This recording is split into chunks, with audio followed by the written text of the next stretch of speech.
Isang taon na naman ang nagdaan. Ang ganda talaga ng Pilipinas. Tayong mga gala, tuloy ang biyahe. Walang gagarahe. Sobrang sarap! May ilang araw pa bago magbagong taon, kaya mauna na kaming magbigay ng prediksyon. Pala desisyon naman yan. Nakakagigil. Bilang isang ganat na biyahero, inalam ko ang mga pwede nating sundin sa ating paglalakbay sa sunod na taon. Hoy, biyahero! Kapit ng mabuti at ihanda ang mga sarili. Yan. Yan, that's it. Yep. Woo! Dahil ang biyahe natin ngayon, over sa dami. I mean, saka makakakita ng snorkeling area na may shipwreck na hindi naman ganun kalalim. Ano mang klaseng biyahero, may nakaredy akong reko. Kaya, let's go! Mangunguna na, longest white sand beach sa buong bansa na hindi lang maganda. Beauty with a purpose pa yan siya. Look at that. Matatagpuan sa San Vicente, Palawan, ang longest white sand beach ng Pilipinas. Sa haba nitong 14.7 kilometers, literal na KKB ang mga turista. As in, kanya-kanyang beach ang eksena. Tinesting ko. Hindi naman mahaba.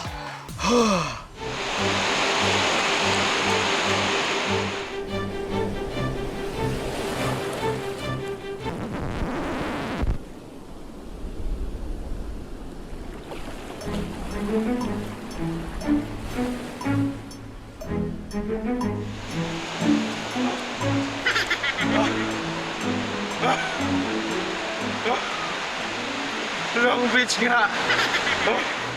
Na parang nakakatanda. Sa sobrang payapa, hinga lang. Hampas ng alon lang ang maririnig sa lugar. Kaya bago pa ito dumugi ng madlang people, dapat nang manguna ang mga may zodiac sign na Taurus at Cancer. Dahil sinasabing parehong may hilig sa peaceful at slow-paced travel sa second half of 2026. Ayon kay Lou Ann Manlapas, isang astrologer, malaman lang ang birthday at oras ng kapanganakan mo, no sa buong pagkatao at kapalaran mo. So instead of just wanting to explore the localities, they slow down and they want to just be with family. Pupunta sila sa areas kung saan pwedeng mag-usap, magkwentuhan, mag-bonding. Maybe they want to splurge a little bit for a little bit more premium experience. So may tendency na quiet, luxurious, yung hindi matao. Yung experience ba na qualitative, masarap yung pagkain, exploration, pero hindi mo tinipid yung sarili mo ba? Sa haba ng Long Beach, samot-sari ang eksenang pwedeng masaksihan tulad ng pagpapakawala ng mga baby pawikan pabalik sa karagatan. So cutie, right? One for the books experience na hindi dapat palampasin ng mga Scorpio at Pisces. So may spiritual elements na pwede tayong puntahan wherein we become a little bit one with nature, with the world. So yung mga pwede natin puntahan na merong educational component.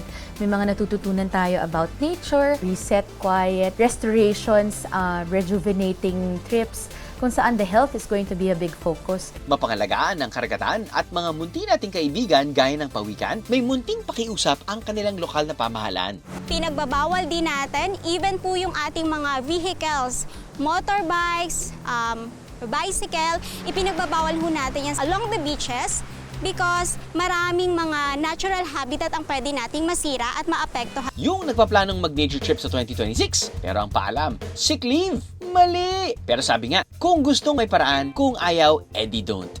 Mali ulit! Ito na talaga, lahat daw ng sakit sa katawan, mawawala dahil ang laguna ito sa Antique. May kakayahan daw magpagaling ng mga karamdaman. How true! Bluer than blue ang tubig, kaya naman binansagan itong Blue Lagoon ng mga turista. As you can see, kaya tinawag siyang Blue Lagoon. I mean, it is truly blue and it's pretty amazing. Pero ang tubig dito, hindi pwedeng paliguan. Ito kasi ang pinaniniwalaang tubig na nakapagpapagaling. Paikot kasi ng lagon, may mga puno na sinasabing yung mga ugat ng kahoy, yung nagsisilbing herbal na nakababad sa tubig. May mga albularyo na pumupunta doon, kumukuha ng tubig para panggamot sa mga pasyente niya. Tapos may mga napagaling din daw siya. relaxing na, may healing power pa. Tiyak na magugustuhan ng mga Leo riyan yan. First half of the year, tahimik ang Leo energy. Hindi nila gusto ng magulo, matao. Leos and Leo risings to. So, they would want places that are like sanctuary trips. Tahimik, healing, quiet, introspective, mga meditative retreats. Yan ang mga type na mga Leo for the first half. They are actually recharging. The energy is for recharge. Pero kung hindi naman katahimikan ang hanap at bet ng tamang timpla ng saya, may water tubing naman sila. Magkano po charge bawat tao? Yes, bali yung binabayad ko ng guest 250 po per head. 250 per head. Kasama na po yung guide sa Davida. Isa-isa po may guide. Hindi na. Ang mga tour guide ayaw magpaawat. Hindi nang dudog show, pero may diving show na buwis buhay. Porket na-experience ang healing, agad-agad naman tinesting. Yes, galing!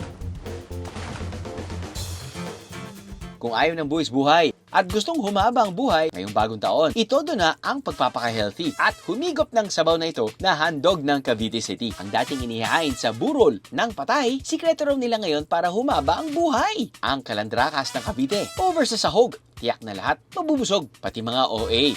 Sobrang sarap! Amoy pa lang nanay. Ang dating inihahain lang tuwing may lamay, nagbagong buhay. Nagmula ito sa kalandra kung saan nilalagay ang kabaong ni Jesus, no? So noong araw, hindi pa maka-afford yung mga tao. Doon mismo nilalagay yung mga alay o mga abuloy, mga iba't ibang klase, mga cup, mga ingredients, para iluluto ito para iahin sa lamay. Ngayon, sa Cavite City, nagbago ang direksyon ng kalandrakas because nga of American influence. Tinaguri ang prosperity soup dahil ito ay hitik na hitik sa mga sangkap. Ito daw ay nagbibigay ng swerte. Testingin nga natin. Oo nga. Wow. Ito na lang siguro yung... Wala, ayoko namang may mamatay, no? Pero... napakasarap po nito. Sinabi ko naman hindi lang na Hindi niya na sa lang. patay, Opo. kundi para sa buhay. Tama po. Ito ang reseta ni Luan, lalo na sa mga Aquarius. Destinations that can allow you to improve on your health, for you to, sabihin natin, nakafocus tayo sa mind and body connection. So, hindi lang yung enjoyment outside, the enjoyment also of nourishing the body. Hindi lang suswertihin, sa dami ba naman ng sahog, sinong hindi mabubusog at lulusog? Wag! Claim na natin, ang 6 sa 2026 ay siksig, liglig at umaapaw na adventures at saya. Kaya yung pagiging drawing, wag nang dalhin sa 2026. Tama na sa mga dahilan dahil meron namang malapit lang dyan. Theme park sa Pampanga, may rides na pang buong pamilya at barkada. Marami ka na bang naiisip puntahan nitong 2026? Pera na lang ang kulang? Eh di sa malapit na lang muna. Tulad na lang ng Yokogi family from Bulacan na ang pinasyalan sa kapit probinsya na Pampanga lang naman. Masaya naman po. At nag-i-enjoy din po yung mga bata. This is a good place because more family friendly. Kung mainggit man ang tropa, marami silang rides na pang isip bata. Gaya na lang ng Lago Launcher na pagkatapos kang iangat, saka naman iitsa sa lawa. Pasok ito para sa mga gustong maramdaman ng feeling ng bala ng tirador.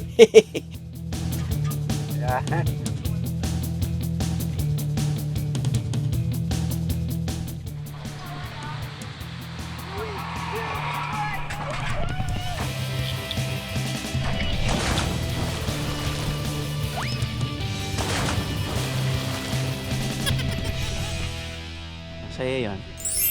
I gotta say, masaya yun. Pero tip ng professional astrologer na si Luan sa mga Capricorn at Aquarius, time to bring your significant other. Places where you want to bring dates, that would be the best locations for Capricorns. So this can be a good period where you can be with close friends, bondings, but usually romantic prospects is going to be a possibility to get engaged, experience romantic possibilities. So yung mga lugar kung saan makilala ninyo yung isa't isa, areas where you can really deepen the bond. Talaga namang walang katumbas ng saya kapag sa biyahe may kasama. Mula Pampanga, aakyat tayo pa Benguet para bumaba ng bundok. Huh?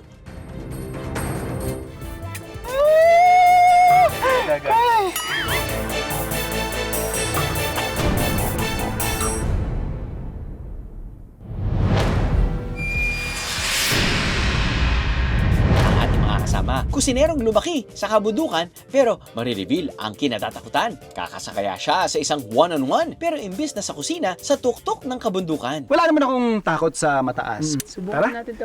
Sige, wala nang atrasan to. Nandito na eh. Basic lang sa yan, chef.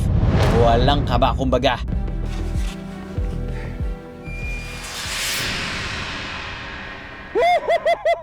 Woo! Yeah, boy! Wow! Wait! Time first! Time first! Nagulat ako doon. Mukhang napasubo si Chef JR sa tinatawag nilang Goat Cliff na may taas lang naman na 15 meters. So ano yung mga mental tricks nito, brother? Wala, just don't be too stiff. Kailangan mo talagang yung katawan mo ganyan. Just lean back. Tapos nun, squeeze ka na control. Seriously, I'm feeling my knees. Kaya mo yan bro, malapit lang yan. Okay. Alright. Kaya. You gotta trust it, brother. Just lean back. Let's do this.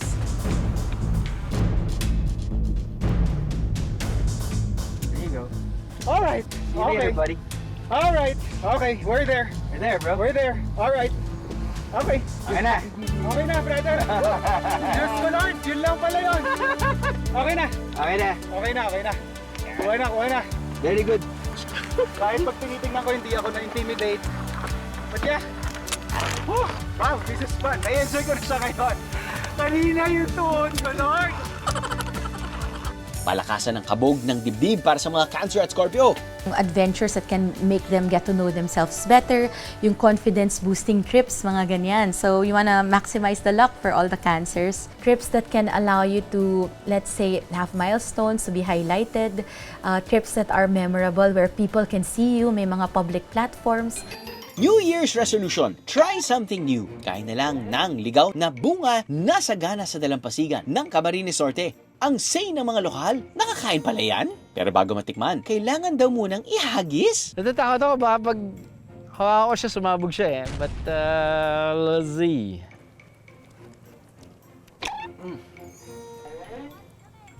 Hindi ko pa trusted yung segment producer namin na titikman ko eh. Kung hindi niya first time, baka trust ko siya pero first time pa siya sa show na to. So, hindi ko pa alam kung titikman ko. Tikman mo na, sir. Trust me.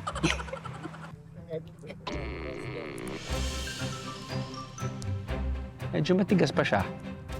Hindi ko alam kung hinog na or hindi pa siya hinog. Pero pangalan niya Hala.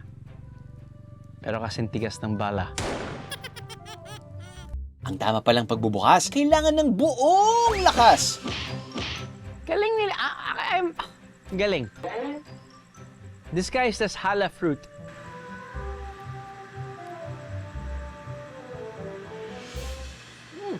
Yung hala fruit po kasi dito, dati hindi siya pinapansin. Tumutubo po siya sa dalampasigan ng Camarines Norte. Halos hindi lang siya napapansin kasi parang tumutubo lang siya na parang ligaw. Pero this past few years po, may mga kababayan tayo na nakita yung potential ng hala fruit. Hala, fruit nga. Ang indecisive o yung mga di agad makapagdesisyon na mga Libra, halatang napapalunok laway ha. May mga trips tayo na pwedeng puntahan na parang may mga discoveries na bago, mga discoveries na pwede talaga maging milestones, yung mga ganon, mga first time nakita. So Libras will experience a lot of that traveling, explorations. Sa 2026, konting tapang lang, walang aatrasan, lahat susubukan, maski bago pa sa panlasa at mata, kahit pa makapigil hininga. Sa Valencia Negros Oriental, ang sasakyang gawa sa kahoy, pinadadausdos at pinalilipad sa ibabaw ng apoy. Buhay pa! Walang makina at hindi ginagamitan ng gasolina. Ang materyales, kahoy at kawayan lang. Ligeron ang tawag nila yan. Arat na at masubukan. Ito, kasi talagang ginagano talaga yung utak ko. Puputok yung utak ko. Sa sobrang sikip. Medyo masikip. Pero kaya na yan. Try lang naman natin. Okay lang, subukan lang. Sample lang naman. Subok lang naman natin eh. Sample lang naman eh. Pwede naman tayo makahanap ng malaki. Larga na, Bieros.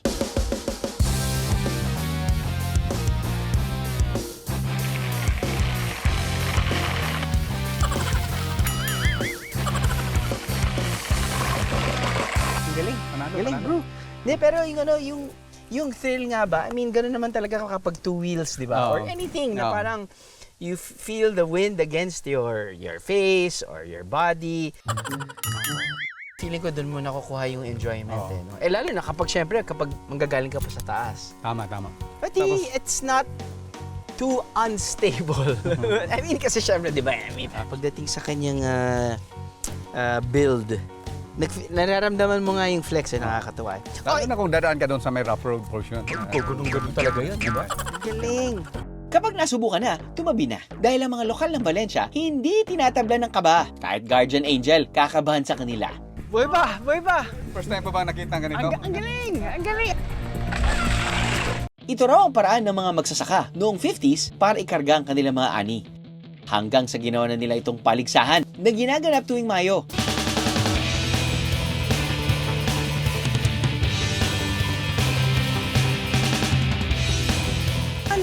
Parang papunta ng palengke.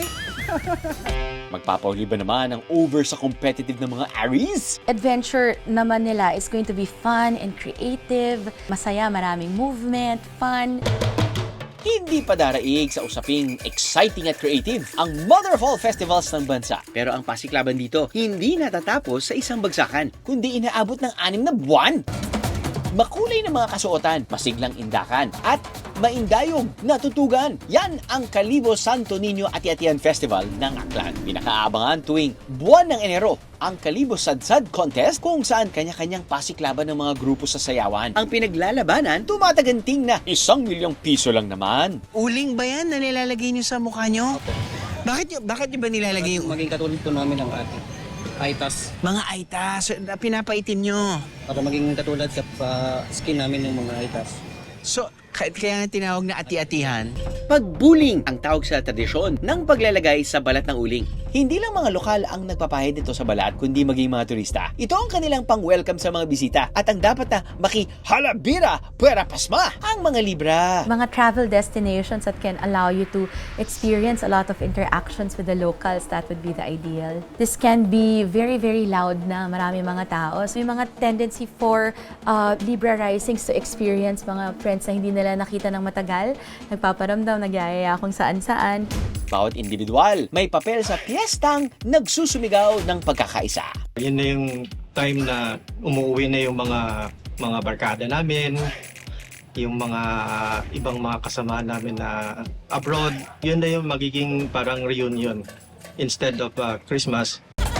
Ang isang linggong selebrasyon, inaabot ng kalahating taong preparasyon. Grabe naman sa dedikasyon. Ito rin ang kanilang paraan ng pagpapakita ng debosyon sa tunay na bida ng selebrasyon, si Senyor Santo Niño de Kalibo. Pero hindi tulad ng pista na isang beses ang taon, ang pananampalataya naman ng mga Aklanon all year round. Marami kami. We believe na meron talagang power yung Santo Niño to heal, to grant wishes. At marami rin kasi kaming alam na nag-grant talaga yung wishes. Yan talaga hindi ko ma-explain. Every time you talk about Santo Niño, nagiging emotional. Hindi lang ako, marami kami. Bagay na dapat maranasan ng mga Capricorn. Intense, meaningful, transformative areas. Emotionally powerful destinations. Sometimes may spiritual elements also kung saan pwede tayo mag-renew ng spirit, ng self, ng reflections. Yung iba, sometimes places that can have may mga mystical components, powerful prayers. Hindi lang basta lakwat sa kapag lokal ang mga kasama. Nandyan din ang kwentuhan tungkol sa kultura at reko sa kung anong masarap sa panlasa. Mula sa masayang ati-atihan, dumayo naman tayo sa isang makulay na pamilihan na parabang may handaan sa dami ng kainan. I actually appreciate halal food. Yeah. Ayan. Ayan, that's it. Yep. Woo! Hindi lang one-stop shop sa mga sangkap, pati na rin sa mga putahing masasarap. Mapapa-wow kaya tayo sa lutong Maranao? Hello. Yeah, intro! Malalaman mo kapag maraming may turmeric na nakikita mo sa na. Yun yung parang common denominator. One of the key ingredients sa Maranao cooking. You have the turmeric, you have the grated coconut. Grated coconut. Yeah, grated coconut. Okay. And then the sakurab. Ito yung palapa. It's not Maranao if there's no palapa. With sakurab. Kilala ang palapa na laging present sa hapagkainan ng mga Maranao. Ipinapares ito sa mga traditional nilang mga pagkain. Pero wait, hinay-hinay lang daw sa paglagay. Dahil ang palapa may pagka-maanghang. Unang paparesa niyan, ang chicken piyaparan. That's it, the perfect bite. Perfect bite. Right. And then dapat siya maanghang. Hindi ko ba nararamdaman yung anghang? Aha. You can always add more to make it more spicy. Sarap. Medyo. Well, I like coconut. I love gata. I actually appreciate halal food. Yeah. Ayan. Ayan na. Ayan, that's it. Yep. Samot-sari pang lutong Maranaong matitikman sa Hogan Market sa Cagayan de Oro. Di yan dapat palampasin ng mga Virgo.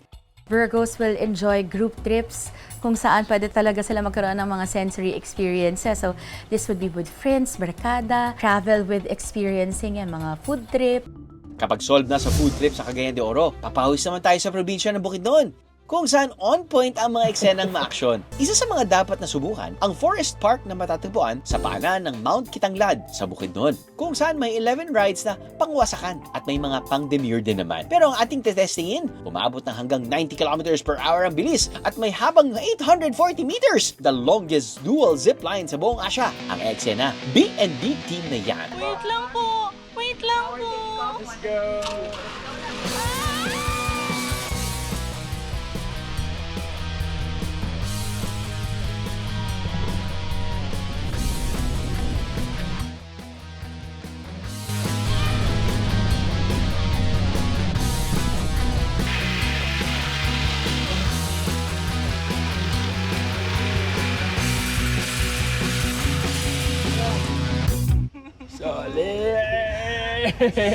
Solid talaga, lalo na't lahat ng ganap ng kanilang probinsya, kakaiba ang hatid na saya. Yan ang recommended trip para sa mga Gemini at Pisces. Nagkakaroon naman sila ng proclivity towards big cities, city traveling, localities. Parang maraming tao, maraming interactions.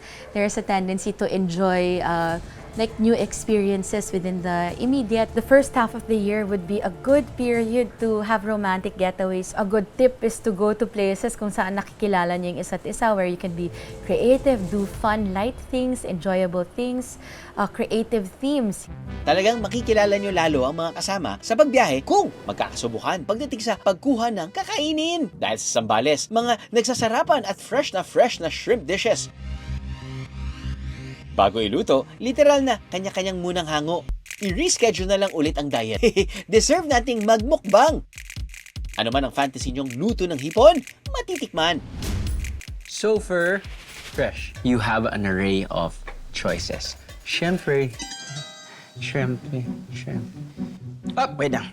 Mag-shelfie muna ako sa aking hipon.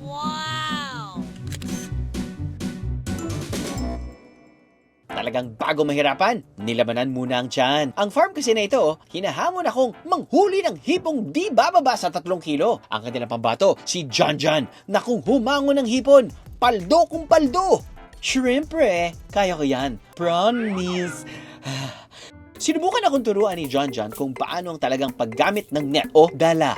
Ang hindi niya alam, basic lang sa akin yan. And then, hahatiin po natin siya sa gitna. Ayan. And then, hawakan po ulit natin siya. Okay? Napatawag po natin. Kukuha po tayo dito ng kapiraso niya. Tapagbalik ako ng ating pusa dito po siya sa likod ng siko natin. O, diba? B-A-S-I-C. Basic.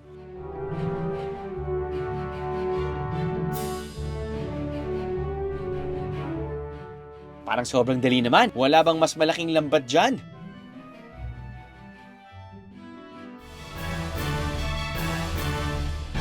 $3.06. Akala ko naman laro-laro lang. Seryoso pala si John John. And a 1. And a 2. Naku po, nga.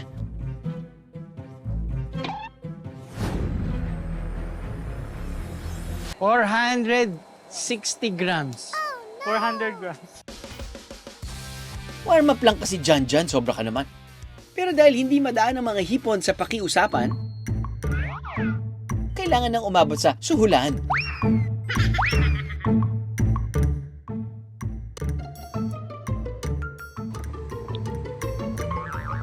Magtatawag na lang ako ng backup. Virgos, attack! 700 grams. Virgos naman are going to be going to a place of quiet and solitude. They would like meditative retreats or anything na may healing. Trips that can allow you to heal the body, heal the psyche, the mind, mental health, mga ganyan. Mga events na hindi ganun ka-stressful. For example, sometimes mga fishing, mga ganyan. Mula sa naglulundagang mga hipon, tayo naman ang tatalon. Kung linggo-linggo na at gustong talagang sa tubig umawra, free diving sa may dalampasigan at may pa-shipwreck pang eksena. Pag pumunta ka sa isang location, di ba, it's not just like the beach. The beach is a bonus. Kapag maganda yung beach, klaro yung tubig, panalo.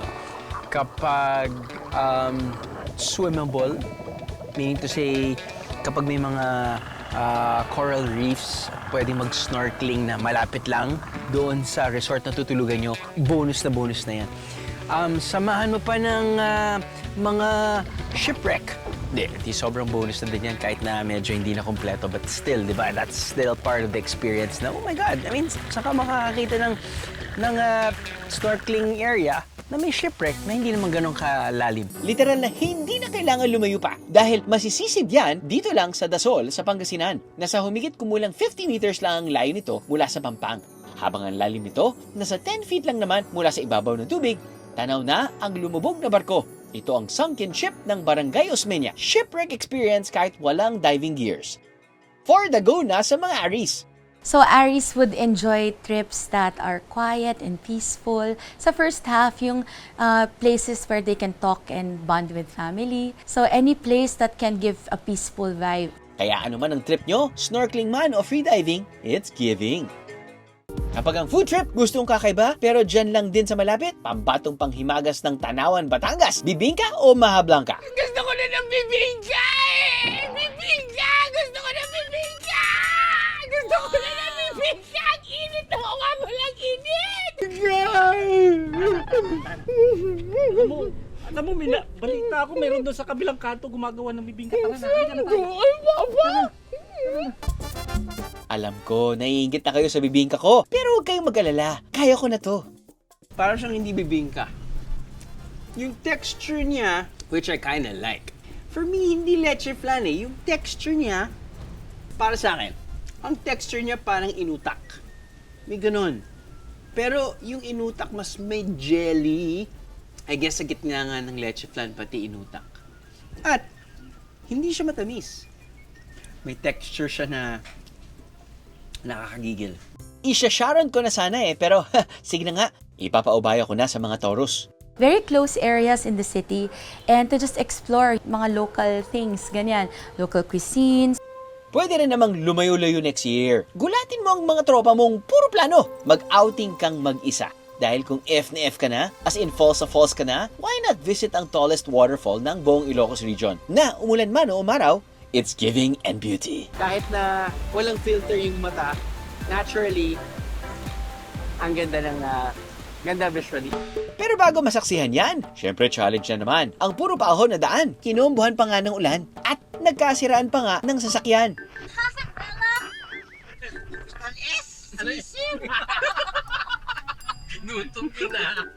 Ganyan talaga ang buhay. Hindi yan mawawala sa paglalakbay.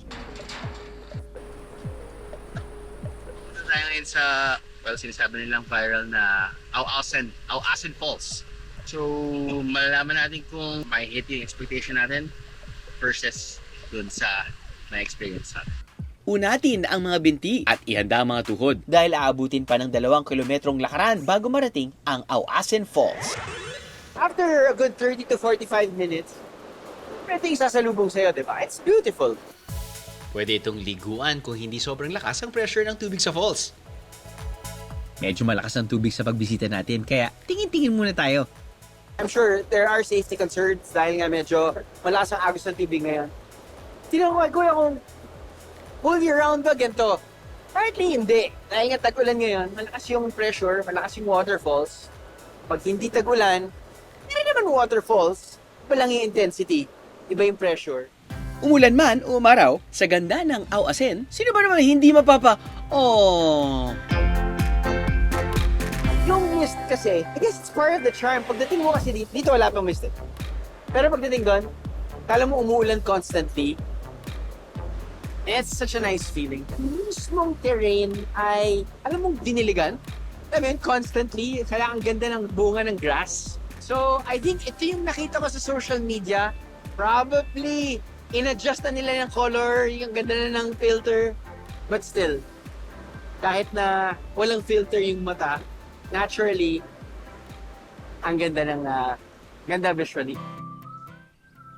Ito ang Happy Pagod, the only pagod that we all deserve, lalo na ng mga Gemini at Sagittarius. Geminis would like to indulge in the first half of the year. Pwede tayo maging medyo magastos ng konti. Well, not naman sobra, pero may tendency tayo to just want simple, nourishing experiences, good food, sensual experiences, trips that are very quiet, reflective, introspective. Sagittarius will enjoy places kung saan marami siyang realizations, nagmumuni-muni, parang ganun. So, quiet events, areas that can help you reset emotionally. So, wag masyado matao, yung para ma-enjoy mo talaga yung nature. Pero kung mapapangatog ng butong eksena talaga ang target nyong maranasan sa susunod na taon, ang aking top destination, lumipad sa Himpapawid. From, way high, which is 10,000 feet. Sobrang ganda talaga dahil nakikita mo yung crystal clear na very, very light blue water tapos magiging dark. May nakarating sa aking tanggapan. Meron daw gustong magpetisyon. Siya daw ang nararapat sa titulo bilang OG biyahero. Naghintay ko na may humahamon. Wala mo kong kinatakutan. Kasi yung once ka lang, dapat uulitin pa na 5 beses yan. Sa edad na 84 years old, ang mga trip niya sa Life Buwis Buhay. 200-meter plunge canyon swing sa Bohol, 120 feet freefall drop zone sa Bukidnon, umakyat sa pinakamatatarik at pinakamataas sa bundok sa bansa, gaya ng Mount Apo at Mount Pulag. Walang kabakabang sinubukan ni Nanay Iluminada. Pero para sa mga hindi naniniwala, meron siyang mensahe. Hindi ako AI. At ang ipinagyayabang pa niya, wala pa siyang maintenance. Pero may nag-iisa raw siyang sakit. Parang sakit ng pamilya namin yung travel eh.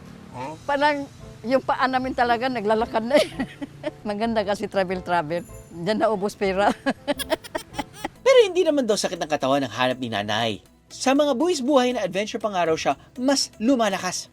Pampalakas mo yan. Pag gumagawa ka ng ganyan, lumalakas ang katawan mo. Hindi lang isip yun, buong katawan mo yan, apektado.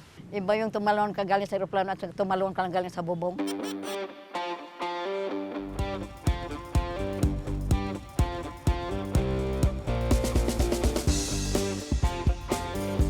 Hanggang ngayon, wala pang nakakatalo sa kanya bilang oldest skydiver sa Siquijor. Title holder naman pala. Ginalingan mo na rin, Nanay. I feel great. Thank God. Masarap. Pag nasa taas ka na, tapos yung lilipad ka sa taas, tapos bigla kang tumalon ka galing sa aeroplano. Masarap, kulang pa.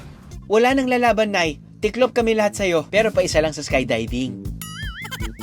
Saka natin sabay na hamunin ng ibang biyahero, lalo na ang mga Sagittarius at Leo. Sagittarius will enjoy bigger adventures. There is a tendency to want to explore themes that are loud and big and areas that can allow them to expand their mind. So the second half is a little bit more extroverted, new beginnings, new expansions of the self, have ideas kung ano talaga yung mga gusto mo nang ma-achieve noon pa lang na travel kasi second half of the year pwede magkatotoo yun. Ang iiwan na iconic line ni Nanay Iluminada as the OG biyahero queen that she is. Kailangan talaga kumikilos ka, wala sa edad yun eh. Kilos ka ng kilos.